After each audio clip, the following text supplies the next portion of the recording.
So I can't remember if we talked about this. We may have talked about this on like one of the last episodes we recorded. But today we're recording this on July 6th, and we had an episode come out today. Yes, yeah. And in that episode, I was kind of like not like kind of joking, but not really joking when I was like, "Are they gonna release the long gestating Starfleet or what is it called?" Oh, sure, Strange New Worlds. And then right after the episode came out, they announced that we've episode recorded. They announced that they are going to release it. I'm trying to find when. Like, I would say, have they announced a date? Like, I've seen trailers for it. I've been seeing trailers, but I didn't see like a date. Yeah, it will be out by the time this episode comes out. Yeah, it comes out on July 17th.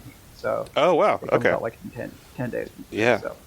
Yeah, and in fact, this episode, I guess this episode's coming out in August, so it'll be almost done by the time this episode releases. Yeah, so because its last episode is on 9/11. Don't forget. And we should do a special like Enterprise episode just for that. Are we gonna have? That'd be funny if we have an Enterprise episode coming at that time. I don't think we. Yeah. Or I guess we won't know because we haven't rolled that far ahead yet. So. Yeah, 9/11 is a Thursday this year. Ah, okay. Which makes sense because it's coming out on Thursday. Yeah, I don't know anything about this season. I'm looking at the episode titles. There's Hegemony Part 2. I don't really remember what Hegemony Part 1 was. I don't remember how that ended. It ended with Gorn stuff. Like they're like on a planet and besieged by the Gorn. And then like Pike's girlfriend got like infected by Gorn, which is a thing apparently. I have no memory of any of that. I'll have to read. And it has Scotty in it. And then that's all I remember from it. Wedding Bell Blues. Okay. Shuttle to Kenfori. A Space Adventure Hour is one of the ones it's called. Through the Lens of Time. The Salat Who Ate Its Tail. What is Starfleet? 4.5 Vulcans. Okay. Terrarium and New Life and New Civilization.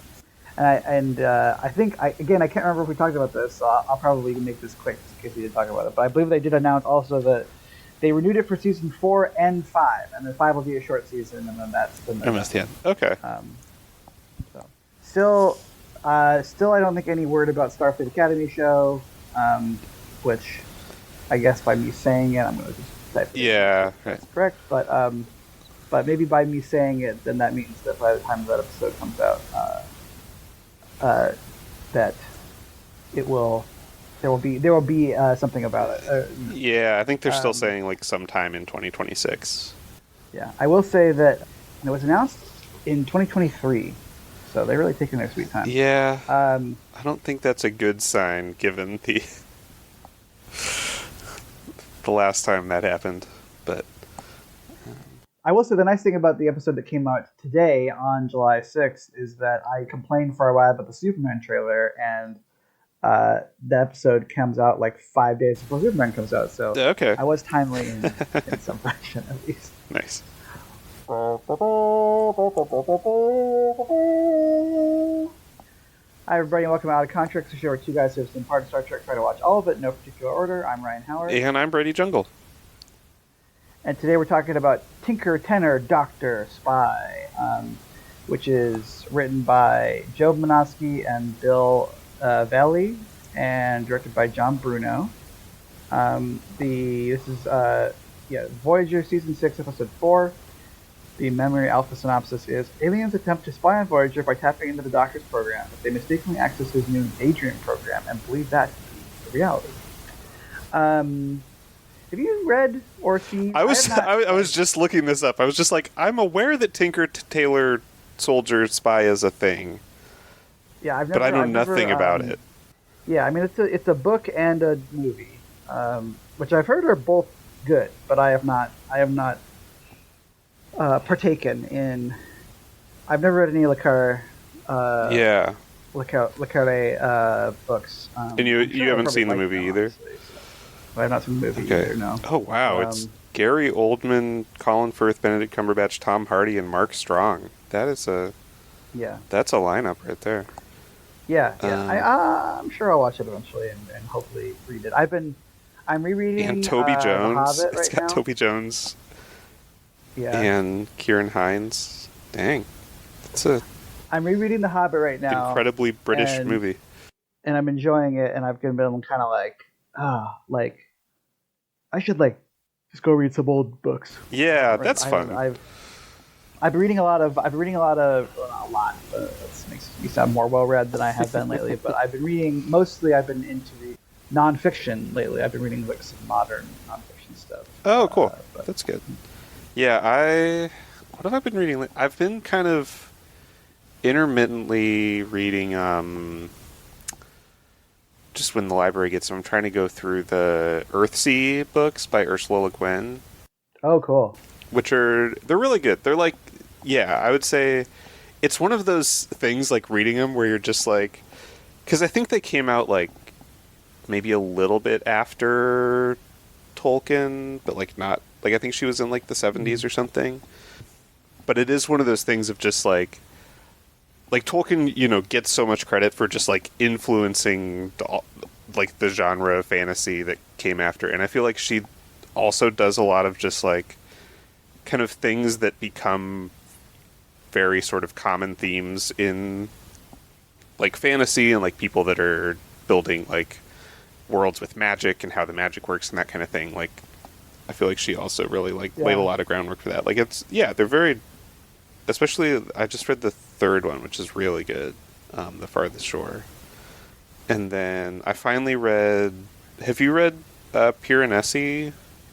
It's I think pretty new, but no, everyone said it was really good, by, what is her name, Susanna Clarke. No, I like science fiction, but I'm not super well read in it. So yeah, I just read that. Anyways, we should be saving this for one of the episodes that we didn't like. Yeah. So let's talk about Voyager. Take us in. So this is a fun episode. I enjoyed this. I mean, it is a Doctor episode, which means that it is a much higher chance of us liking it. Yeah. Compared to the average Voyager, because most Doctor episodes of Voyager are bangers, and this one, I would say, is no exception. I quite enjoy it. Yeah. This one also gets the I wonder if Voyager does this more than any other episode of the episodes that get to where you get to watch actor. I guess maybe DS9 does it a lot too. Where you get to watch the actors sort of playing other roles essentially, or actors pretending to act, like playing themselves type of thing. This episode kind of reminded me of the one from season 7 where he has to pretend to be all the different cast members. Yeah, it gave me that. Any of those sort of just kind of it's not on the holodeck, but that sort of just kind of fantasy Voyager type of things where everyone's kind of pretending something else. It's just fun. Yeah. It's not. So the episode starts out with the Doctor is giving a concert where he's singing from a song from an opera. I don't know opera well enough I think I looked it up and then forgot it. Is it from which opera this is from that he sings? But it's La Donna e Mobile. I don't know how to pronounce it. It's from the Italian opera Rigoletto. Okay. By Verdi. I don't know anything about opera. There's the magic flute. There's sure. Yeah, I can name some operas, but I don't really know anything. I think it is this. I tried to look this up, and as far as I can tell, it is actually Robert Picardo is actually a vocalist. Did actually sing this. Oh, not bad. It's very clearly separately recorded and dubbed in. Yeah. Not very well, but but I think the voice is still actually his. Mm-hmm. So he's standing there and singing this Italian opera, and then everyone is like incredibly like emotionally moved by it, and then Tuvok kind of bursts out in this like emotional outburst, and the Doctor is like, everyone stand back, he's going into Ponfar, and then like keeps singing this little like song to Tuvok, and then like like gets a hypospray and like saves him, and everyone like applauds and yells bravo and throws flowers at him, and then it kind of pans out and we realize that he's been just sort of daydreaming this whole thing, and he's actually just sitting in sick bay and like dreaming this. And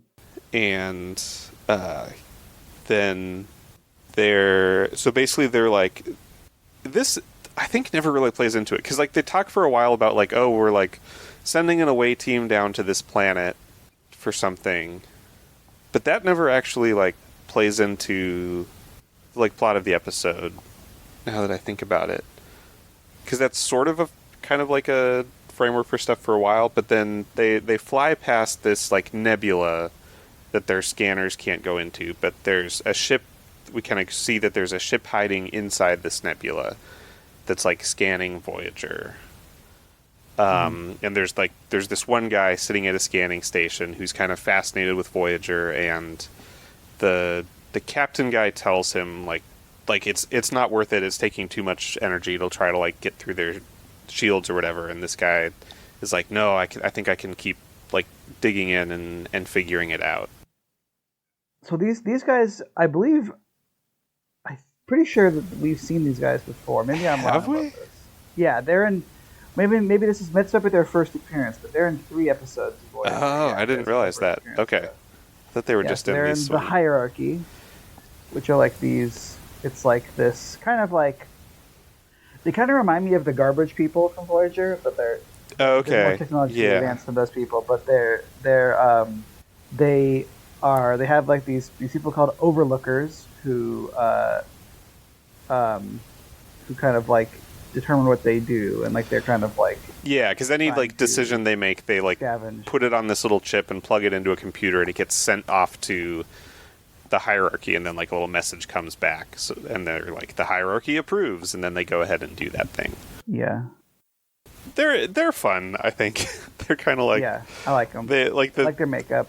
They're like real like, I was trying to figure out what they look like, and the closest thing I could come up with was, I think what I'm thinking of is like the chicken McNuggets from the whole like series of McDonald's like characters with like the Fry Guys. For sure. I remember that. Because there's like all the other ones, and then the chicken McNuggets are just kind of these like little blobs. You remember like the chicken McNugget toys? Yeah, like, that like would 90s? Be different. Yeah. They'd all be different like thing, like it'd be like a doctor one or like a firefighter one or whatever.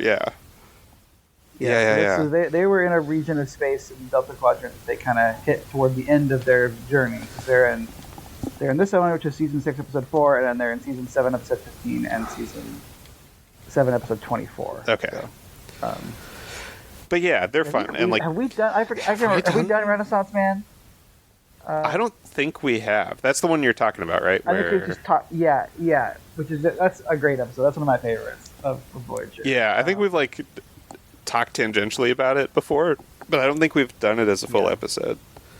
I think we maybe thought this one was that one. Or maybe I did. I thought this one was going to be that one before we watched it, but But anyway, I don't remember the Void. That's one that I was looking over the plot of that one briefly, and it looks kind of like that one that we watched of the animated series. We all in that place where there was all those ships. The time trap, time trap. But anyway, but they're fun though. Yeah, and like the actors that do them have just kind of like, I don't know, they're just like very entertaining type of actors where they're like kind of like, oh, I don't know about this. Yeah. And the captain's very like, kind of condescending to him and everything. And this we're gonna have to. I don't think it ever gets said in the episode, but apparently the main one that like is watching Voyager is named Phlox, which might just be confusing. But yeah, they really liked that name. I guess they were just like, yeah, we really. It'd be fun if they just made him that. Imagine if like Phlox was this species, just the whole time. That'd be miserable. I mean, I feel like any of the main cast members that are like under that much makeup have got to be miserable. But like this one seems worse than even like. Yeah, who do you think? That's a good question. Who do you think it has the worst? Has like the most annoying makeup in? It would have to of regulars or of just any of the. Of a regular, yeah, a regular. I think it would. I mean, I'm gonna have to look at Phlox again, but it's got to be Neelix, right? I mean, of any show. Oh, of any of them. I think maybe. No, I'm saying either. Yeah, I think Neelix has got to be worse than like Phlox from Enterprise because he really just has like a couple of ridges on the side. I think it's either got to be Odo would Quark or I forgot about Odo. Yeah, because Quark has the teeth. Yeah. Quark does have to deal with the teeth and all the ears and stuff. And the ears, yeah. Quark would be tough, and like I'm trying to think who's. I mean, like, or like because like I wonder how much because Saru. I think a lot of Saru is like makeup and prosthetic and that. It's practical, yeah. Yeah, he's got to wear those weird shoes.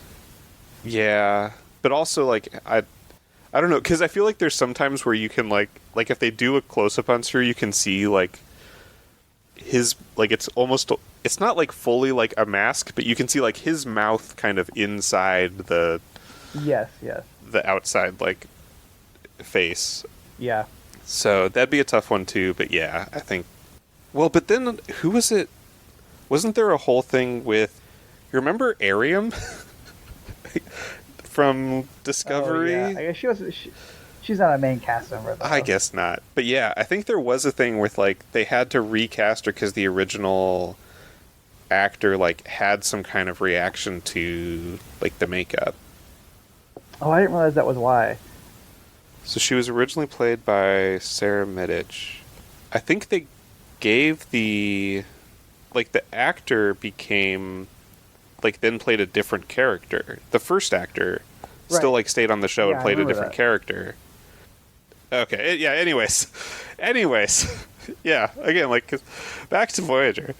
So Phlox then like is able to basically hack into he's like I can't scan the ship itself or like fully hack into their computer, but I can hack into specifically like the doctor's program and kind of see. He says like I can sort of like see out through him and see what he's seeing, but every time they show it on the screen, it's a camera showing the doctor. Mm-hmm. But yeah, and so like he's sort of watching, and later what we find out is like he's like whenever he's doing this, he's actually only seeing the doctor's daydreams. Mm-hmm. And so like he's watching these things and thinks that this is like what's actually happening on Voyager.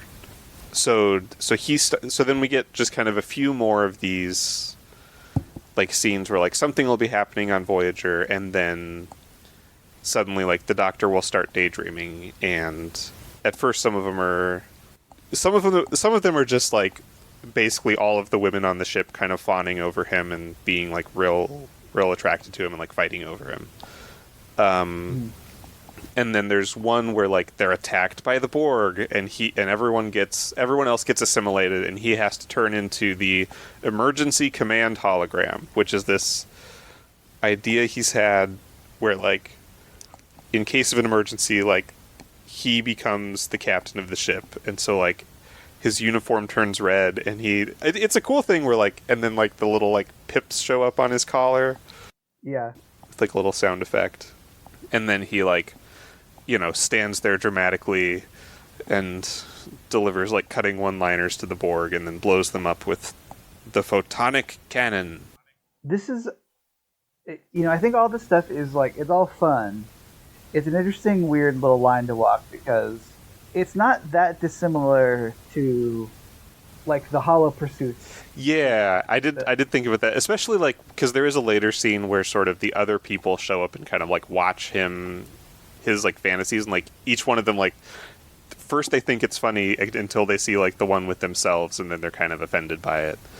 Yeah, but it's interesting though, because I think one thing I kind of like about it is that the show is sort of explicit with the idea that like this isn't like he didn't like program this stuff.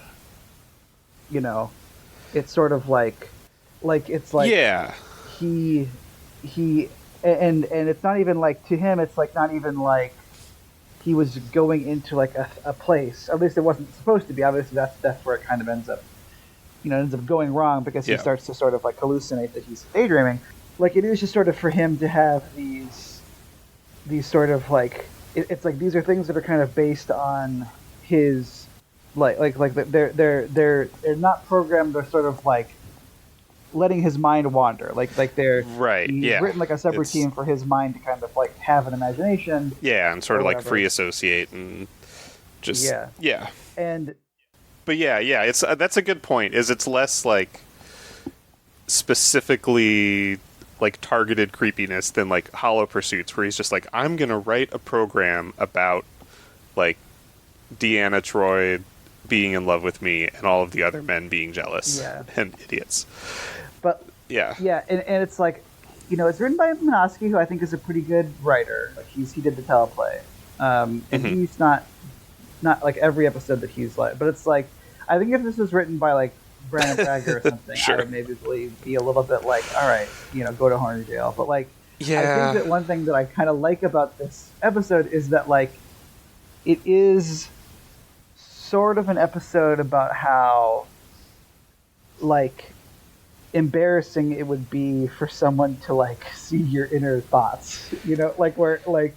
Yeah, I think they do kind of approach that because like he's like I think even they like Janeway is just like, should we really be like looking at this, or somebody is, and then like he's embarrassed afterwards after they've all seen it, right? And it's like it's not like he has like created. It's not like he's like it kind of feels the same way in some ways just because of the nature of like how the episode is shot, but it's like. It's not like he's created like these simulacrums of these women for him to like touch their butts or whatever. But it's like, he's, it's sort of like in his heart of hearts, I guess he's like a little bit like horny for like a lot of the attractive women who are on his ship, Yeah. Like, and just kind of thinks about like, and I think also it's like tied in with him wanting to be like a real boy, like, and so like he's sort of like, being like, what are like these kind of like displays of like unbridled, like, in his mind, unbridled like masculinity that he could be bringing to this, and like it's and so like, it's like if someone ever like was able to like access my thoughts, it's like I don't think that I'm like an excessively gross person, but certainly I just think that like everybody has like these weird little like, there's stuff that like crosses your mind and you thoughts. And you never like say anything about it or like like dwell on it, but right, there's nothing inherently wrong with like thinking something that's like kind of gross or weird. It's all about like how you're making people feel or how you're acting on it or whatever, and so like it's sort of like you do kind of feel for him ultimately, where you're just like, oh man, like this would be like mortifying to accidentally like let somebody in there, or like to have somebody look into it without realizing it, like which is interesting. I think it is a very interesting way to like a kind of different twist on it than some of the other ones that you see of just like somebody programs a holo program or whatever. And obviously like it's always going to be a little bit different because it's like played out as a television scene than like right, like you can't perform on television like sort of like fleeting thoughts, like intrusive thoughts crossing your mind or whatever, of those kinds of things. Like it's gonna still like play out as a dramatic scene with a beginning, middle, and end. But someone probably could, but I don't know if that someone is directing an episode of Star Trek Voyager. Sure. No offense to John Bruno. Fair enough. I just don't even know if that's not really the vibe that. Right. Yeah. It would be a very different, off, generally different type of media. Yeah. Well, because also it needs to kind of be that way. Because that's the thing is like we are kind of free to kind of just like jaunt around this episode because it not really has like a plot. It's like there's a bunch of things where he is starting to daydream, and then basically he starts to break with reality. Yeah, it starts happening, like, he kind of loses control. Like, it happens even when he's not... Because it seems like at first he'll just sort of, like... Maybe maybe consciously or just kind of, like, again, like, in sort of a, like, more approaching the way that people do it, like, at times where he kind of, like, lets his mind wander and goes into a daydream, like, that's what he'll start thinking about and kind of lose focus. But then... Yeah, it happens more and more, and he has less and less control over it, where, like, it's starting to seem like it's just real. Like, at one point, because he does the one where, like, he saves the ship from the Borg, and that one, I think, he's on the bridge, and then he kind of, like, wakes up from it, and he's just like, oh, sorry, I was daydreaming. But then, like, as he's walking back to the hallway, like, Chakotay comes up to him, and he's like, at first he tries to apologize to Chakotay, like, sorry, I was daydreaming and, like, not focused. And Chakotay is like, no, I came to thank you for saving the ship from the Borg. And so he kind of has this weird, like, he knows this isn't right but, like, it's appearing to him as though it's real and he's not experiencing it as a daydream. But then, and through this we kind of keep cutting back to Phlox, who's watching him, who's kind of like, wow, like, this doctor guy is like so cool, and like, and then convinces his superiors, like, they have really advanced technology on this ship, and so, like, we should try to... They're kind of these, like, sort of pirate raiders where, like, they don't want to attack them to, like, destroy them. They just kind of want to make them surrender and, like, take a bunch of their resources and technology. And so they're starting to... They have this weird system of governance that isn't really gone into very much, but I think it's kind of fun, which is, you know, they kind of, like, when they want to do something, they feed like this weird, like, little bit of, like, stock ticker information almost into like a computer, and then, like, somebody on the other end is like, yeah, do that, you know, not, you know? And then they're like, the hierarchy approves. Yeah, and so they're planning to attack Voyager, kind of as all this is going on. And then the Doctor, I think my favorite one of the daydreams is the one where they're in, like, engineering with the warp core, because they're just like, the warp core, you know, like, the warp core is going to breach, like, we have to eject it.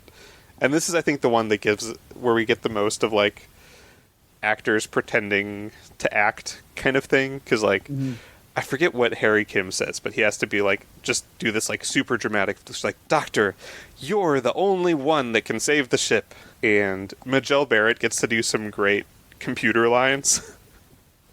Like, I think, because at first it's just like, you know, warp core breach in 15 minutes or whatever. And then she's just like, warning, warp core breach sooner than you think. Yeah. Yes. I did laugh at that.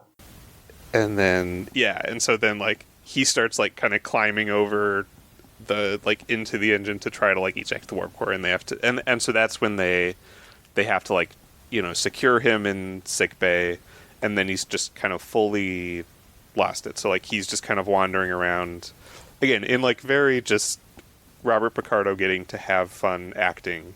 He's just sort of, like, talking to nobody, being like, why, thank you, Minux. I do appreciate this birthday cake. And then, like, pretending to blow at nothing. And so then they kind of diagnose what's going on and you know, are like, okay, well, we're going to take out this part of his program until we can fix it. And so then they also go to the holodeck where they can actually see the like, daydreams he's having.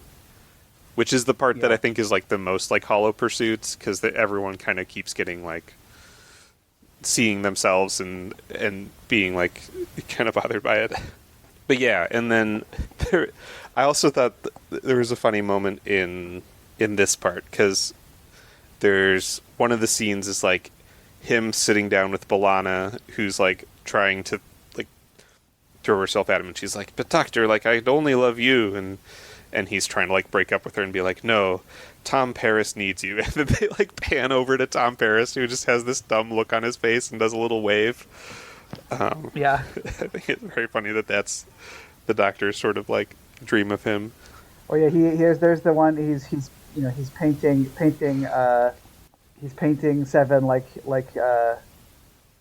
like either one of his friend's girls. Exactly. I did wonder that. Like, when did Titanic come out? Was this before or after Titanic? Titanic came out in 1997, I believe. Okay, that would probably be before this. Then. It'd be close. Yeah, this is 1999. So this was a couple years after So it probably Titanic. is at least somewhat of a Titanic reference. Sure. And then like kind of right before they're like, okay, well, we'll go deactivate this. Kind of the last scene, like Janeway sort of turns back around and watches a scene where she's like awarding him, a medal for being such a good command hologram, and he says, all I ever wanted to do was be like the best version of myself I could be, and like, just to like be there and help the people that I care about on the ship, and I just want to be a good crew member, which like I think is maybe undercut, and they're trying to say like, oh, like this is all like that, yeah, like this isn't a like, it's not that the Doctor is just being like selfish and just wants like glory and praise and everything. Like it's really just that the reason he wants to be the command hologram is just because he wants to be helpful, not because he wants to be like thinks that he wants more credit and glory and all of that.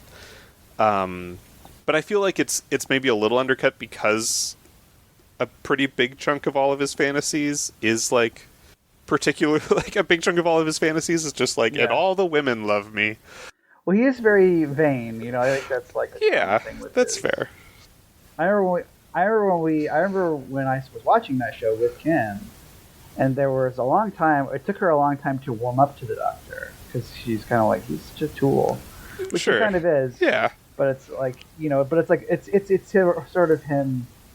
I think that's the nice thing about him on the show, is that like it is sort of about him learning to be. Yeah, that's fair, because he does start out as just like very kind of condescending and like, and that. Yeah. I think it's helped. It's helped because the main person that he's mean to is usually Tom Paris, who sucks more. So you're just like, I get him. That's true. I think that.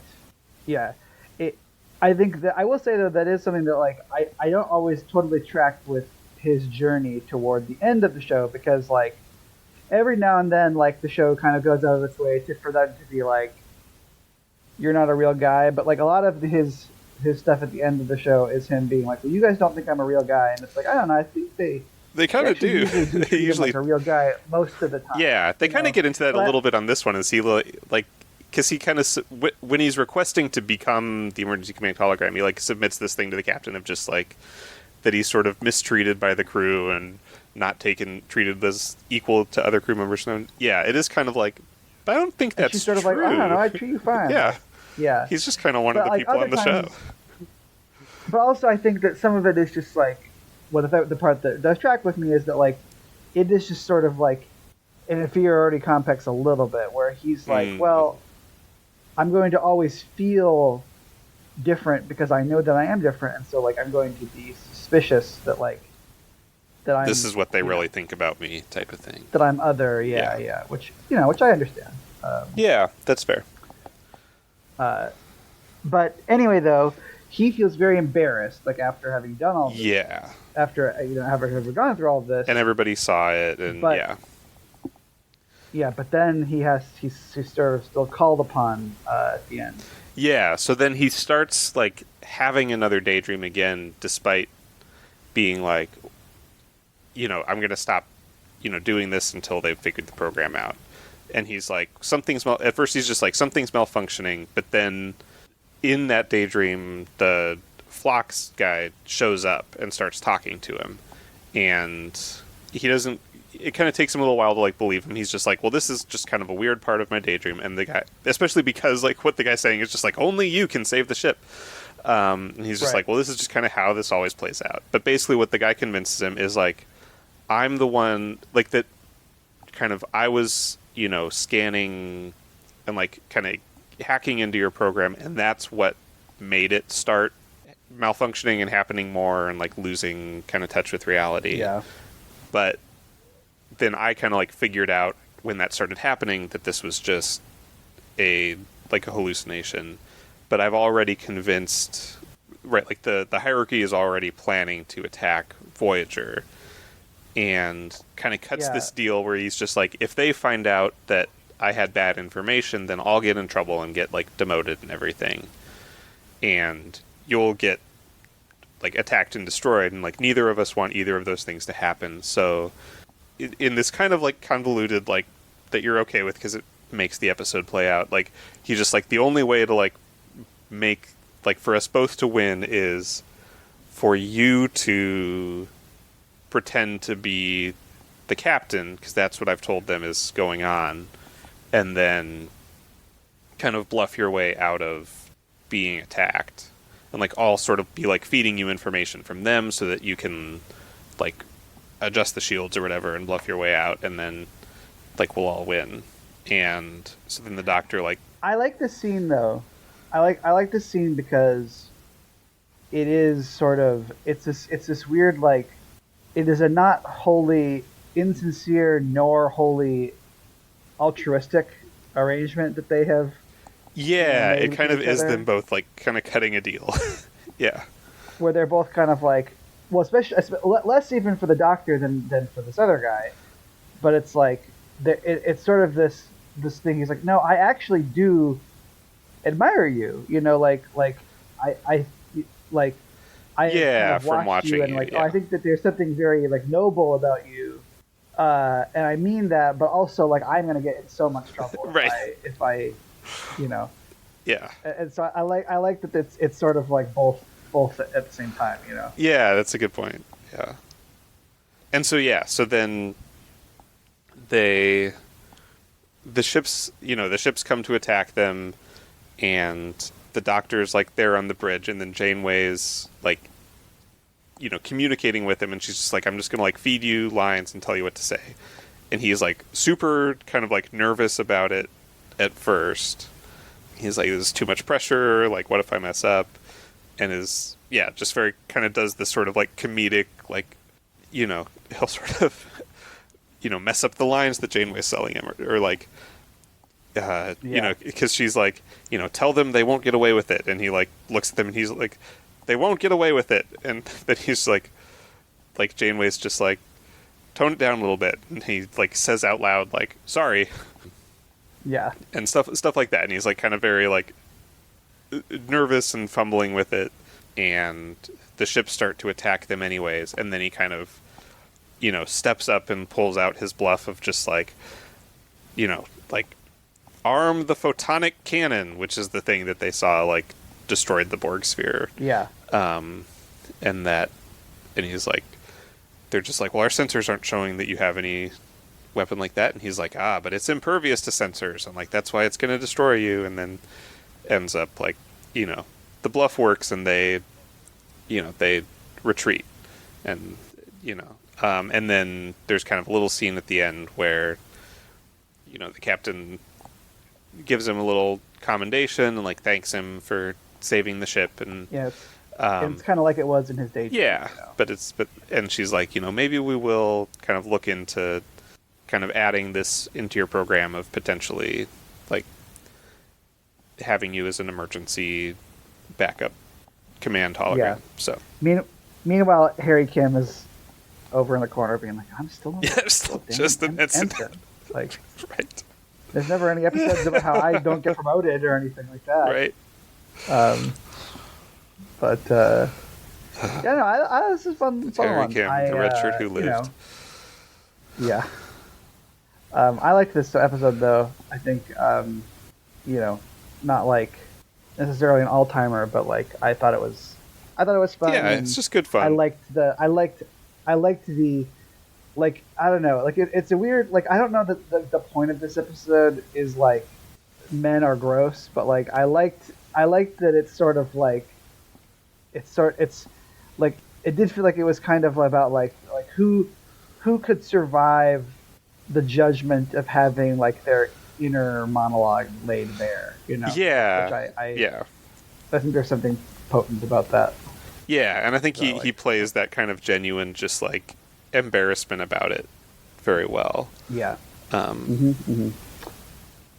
Well, anyway, you have anything else you wanted to say about this episode? I don't think I did for this one. No, I think that was it. Okay. Well, thank you everybody for listening. We come out every other week. In a couple weeks, we're going to be back to talk about. It's called. Is it called Eriga? I think it's. Yes, I think it's Eriga. 10 million times in the episode. Actually, wait a minute. Yeah, because that is next, right? I know we recorded the for it, but I believe that's the next one. Yeah. Actual episode. Yeah. So Eriga, which is Discovery Season 5, Episode 7. This is, for now, until we pick new episodes in a couple months, the last of our several Discovery episode run that we've been going on for the last several episodes. So we got Discovery Season 5, Episode 7.